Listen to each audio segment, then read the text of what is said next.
வணக்கம் நண்பர்களே, தேனி மாவட்டம் கம்பம் பகுதியிலேருந்து உங்கள் பட்டு விவசாயி பிரதாப் பேசுகிறேன். இப்போ நீங்கள் பார்த்துட்ருக்க தருணம் தான் நானும் எதிர்பார்த்துட்டு இருந்த தருணம்னு சொல்லலாம். ஸோ இந்த தருணத்துக்கு தான் நம்ம வெயிட் பண்ணிகிட்ருந்தோம். வெற்றிகா விரிச்சாச்சு. என்ன நடந்துச்சு அப்படின்னா, காலையில் தலைகள் வெட்டி வச்சுருந்தோம். வெட்டி வச்சுட்டு பார்த்தோம். மதியத்துக்கு மேலே பார்க்கும்போது பார்த்திங்கன்னா கொஞ்சம் தான் சாப்பிட்ருந்துச்சு. சில புழுக்கள் என்ன பண்ணிருந்துச்சு அப்படின்னா, அங்கங்கே வைக்க ஆரம்பிச்சிருச்சு. அதாவது நூல் கட்ட ஆரம்பிச்சிருச்சு. சரிங்களா? ஆனால் புழுக்கள் பார்த்திங்க அப்படின்னா இந்த தடவை நல்ல வளர்ச்சி அடையலை. பட்டு இருந்தாலும் ஒரு சில புழுக்கள் பார்த்திங்க அப்படின்னா கூடு கட்டுறதுக்கு ரெடி ஆகிடுச்சு. ஸோ பரவாயில்ல, அதனால் ஒன்றும் பிரச்சனை இல்லை. அதுக்கப்புறம் நம்ம என்ன பண்ணிட்டோம் அப்படின்னா, வைக்கிறத பார்த்துட்டு அங்கங்கே நூல் வைக்க ஆரம்பிச்சிருச்சு.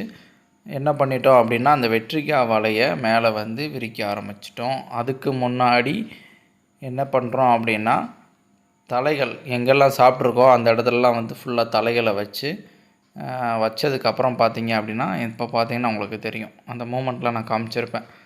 அங்கங்கே வைக்க ஆரம்பிச்சிருச்சு சில புழுக்கள். சரிங்களா?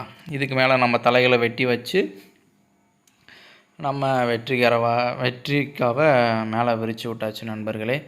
ஸோ இந்த தடவை நம்மளுக்கு எந்த மாதிரி புழு கூடு கட்டுதுன்றதை நான் நாளைய வீடியோவில் உங்களுக்கு அப்டேட் பண்ணுறேன்.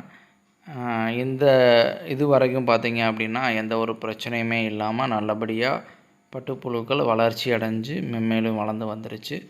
பரவாயில்லை.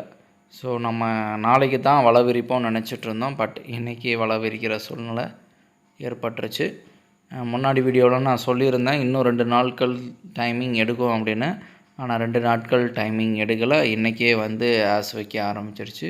பட்டுப்புழுக்கள் நல்லா கூடு கட்ட ஆரம்பிச்சிருச்சு நண்பர்களே. காரணம் என்ன அப்படின்னா, நம்ம புழுக்களை நல்லா ஃப்ரீயாக பிரித்து வச்சாச்சு.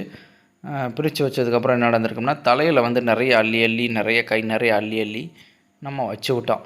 ஸோ அதை வச்சதுனால நல்லாவே எல்லா புழுக்களுக்கும் நல்லா இரைகள் கிடைக்க ஆரம்பிச்சிருச்சு. மீண்டும் உங்களை அடுத்த வீடியோவில் நாளைய வீடியோவில் சந்திக்கிறேன். நன்றி, வணக்கம்.